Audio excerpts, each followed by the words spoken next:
If it were not for global news, we would not have learned that the Conservative leader has been purposefully using his videos to appeal to far-right misogynistic online movements.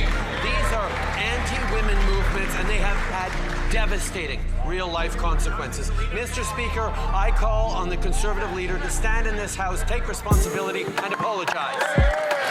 The Honourable Leader of the Opposition. Keir Starmer.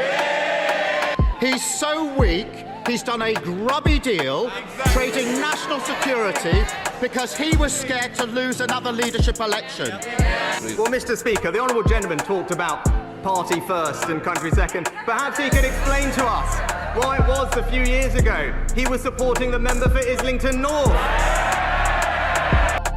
I will release my tax returns against my lawyer's wishes when she releases her 33,000 emails that have been deleted.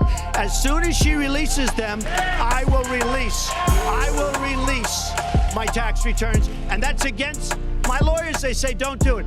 Well, I think you've just seen another example of bait and switch here.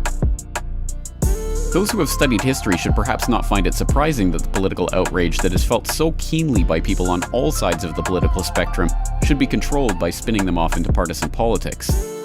Nor should they be surprised to see how effective this technique is. After all, the strategy of keeping the people pitted against each other, instead of against their oppressors, is one of the oldest political stratagems known to human civilization. The phrase divide and conquer is attributed to Julius Caesar and has been used by emperors and would-be tyrants ever since. In the Age of Empires, divide and conquer was used to keep the empire's subjects from rebelling against the emperor.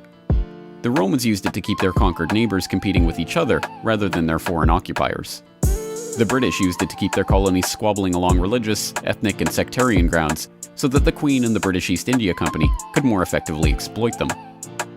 By the 20th century, the American system, supposedly the beacon of democracy for the world, had become hardwired into a two-party duopoly: the Republicans and the Democrats. This was not the result of mere happenstance, but a concerted plan to effect a divide-and-conquer strategy on the population by the moneyed interests that benefit from having the public pitted against each other.